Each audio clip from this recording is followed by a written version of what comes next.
Hey there, my name is Dori, and I'm a hula hooper. In my time of being a hooper, I've noticed there's quite a few misconceptions about hula hoopers that I think I would really like to clear up, for the non-hooper people. It's really blown up since I started 2 years ago, and I think there's just some things that the rest of the world needs to know about. LED hula hoops, the ones that light up. Yeah, you can't get them in stores. Oh, I love your LED. Where did you get it? I would like to get my 3-year-old child one. Don't get your child an LED hula hoop. You know the choking hand small parts thing?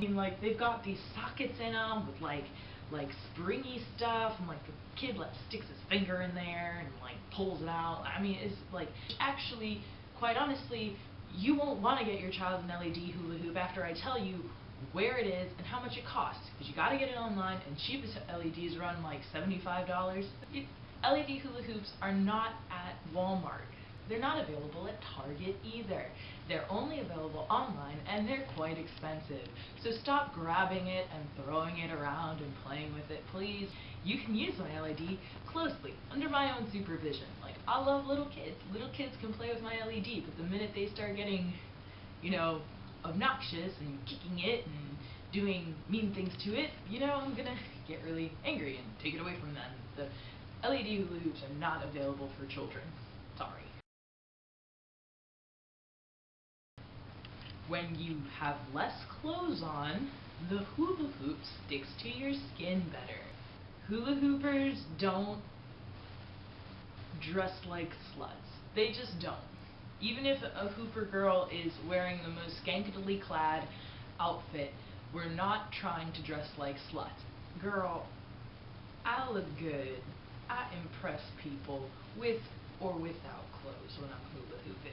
Girls aren't doing it to get extra attention. They're doing it because it is a logical thing to do. We're not trying to look like sluts. We're not some girl going to the grocery store when it's 14 degrees outside in booty shorts and a little beanie. We're wearing clothes that expose our skin because it is logical for when you're hula hooping. Stop hating. Please stay out of my hoop space. Please get out of my hoop space. I'm really glad you're enjoying me jam out, and that's awesome, but you're messing up my flow. Could you just stay out of my space? You're making me feel nervous because I'm obviously going to hit you if you stay in my hoop space. I can't tell you how many times I've been hula hooping, minding my own business, and if I'm at some kind of event or a show or something like that, some dude comes up with a chick around his arm and a beer in one hand, and he's like, yeah, hula hooper, runs up and I freaking hit him. And we'll say we're sorry, but deep down, we're not sorry, because it was your fault you got hit. If you had a tornado whirling around in front of you, and you ran up to it and said, whoa, tornado! Hey, what are you doing there? And you got hit by it and hurt, would the tornado apologize? No, it wouldn't apologize. Number one, because it's physics, and physics isn't wrong. Number two, tornadoes don't apologize because they can't. They're not people. But in any case, now if the hoop flies out of my hand, goes swirling through the air at 20 miles an hour, 12 feet in front of me, and hits you, then I am legitimately sorry. But not otherwise. It was your fault you got hit, not my fault. Hula hooping isn't a crime. So if you're an asshole security guard and you got a problem with a girl hula hooping, you need to turn your ass around and go back to doing your 2.5 stupid work.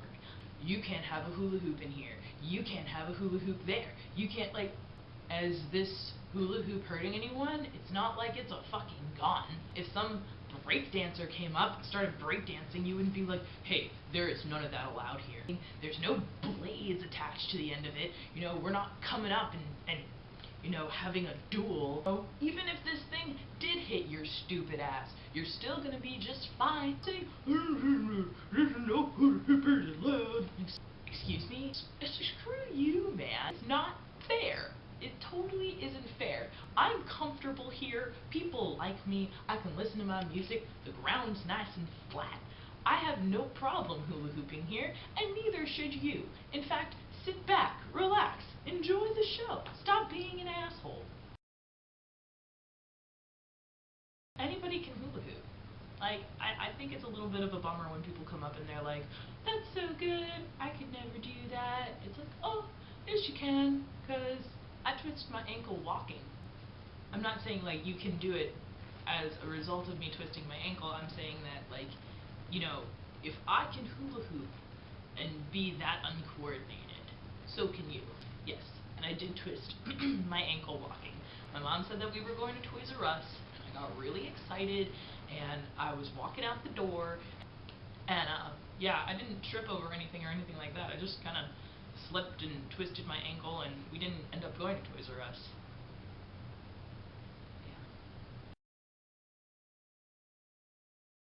This is for all the people that want to have hula hoopers as performers.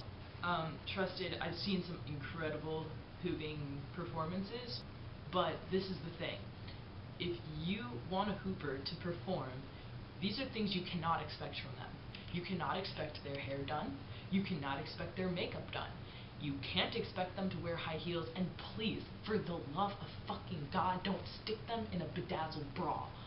And hooper girls can't get their hair done. I mean, if they did, they would have to be masters of their own hair, and very few women are, because their hair doesn't listen to them. If you want a hooper girl to have her hair nice and did when she's hula hooping, it's just not going to work. See, there's, again, this thing called physics, where if you're moving your head, your hair will move with it. And if you're moving your body, your hair, oh my God, it also moves. When your hair is done, you want to limit the amount of movement that you're administering to your done hair. Your makeup cannot be done, because there's this little thing that happens called movement, and it happens with us moving, and when we move, we sweat, and when we sweat, all the makeup drips off of our face. I don't think anybody looks very good with or without makeup after hooping hardcore. They just don't. Yeah, there's a very beautiful sweaty glow and flushed cheeks and that adrenaline face.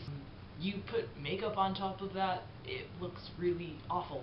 It's all runny and sad raccoon and smeared and drippy, and it's nasty. And high heels, bitch, please. Hoopers can't hoop in any shoes. They always end up coming off some way or another. Geez, have a heart, dude. I don't know anyone who can hoop in high heels, and if you can, that is a fucking skill, and you need to go out into the world and show the world that you can hoop in high heels, because damn, dude, that is not an easy task. And the bedazzled bra thing, that's just ridiculous. Now, this is an inconvenient truth, but I think it should be said. When I first started hula hooping, I didn't know that many hoopers, and as I started to get a little more submerged in it, and I started to meet more hoopers, it seemed like so many hoopers are so awesome. And I'm not tooting my own horn here. I'm saying, most of the hoopers out there are out of this world, amazing, super awesome girls. They're incredible. You always get that one not so awesome one. Just because you hula hoop doesn't always mean you're nice. You think that every hooper is awesome, because most of them are, but some of them aren't. You should stay away from them, because they're evil. Every hooper has some level of modesty and some level of pride, and everybody's ratio is a little bit different. We all adore compliments. Most of us don't like it getting any further than that. So if you come up and we're jamming in a random area and you're like, oh, good job, well, if we're not submerged in flow, we'll say thank you.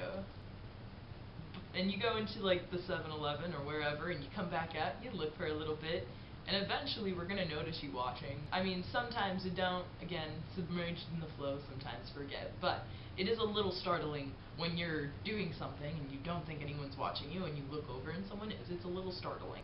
But that's as far as it should get.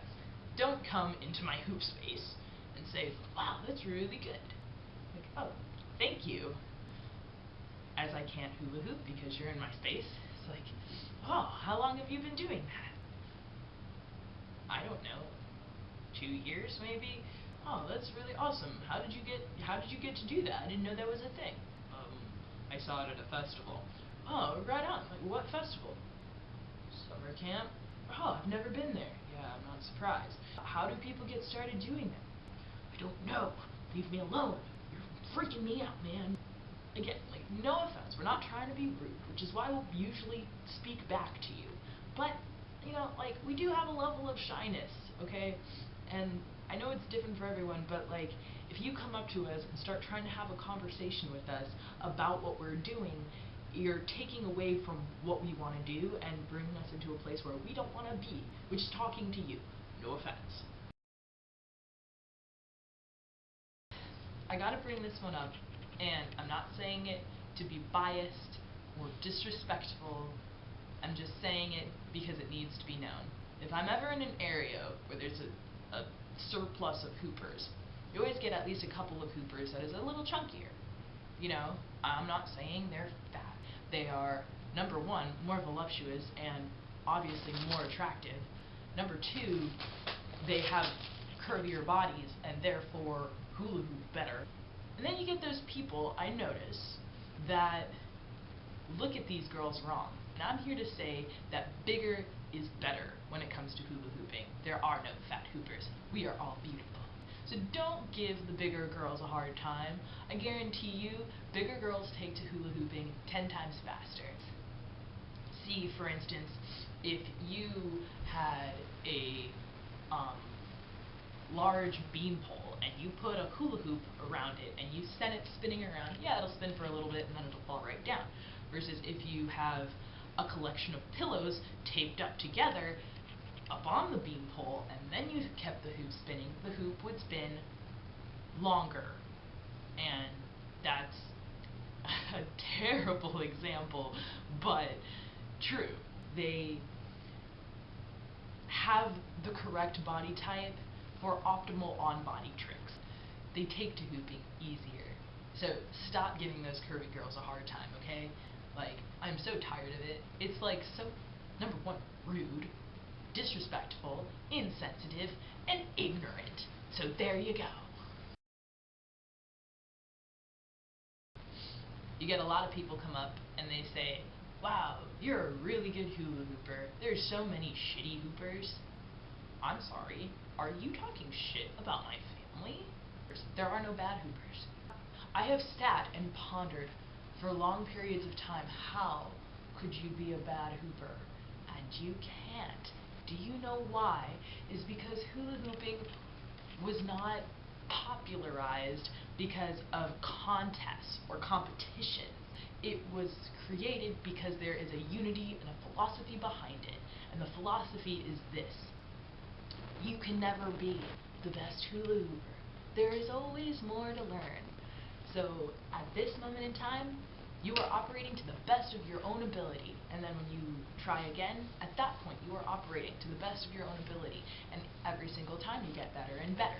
So for someone to say, oh, you're so much better of a hula hooper than somebody else, rude, ignorant, insensitive, and just all around wrong. Again. Man, I would pull out my Glock and end you.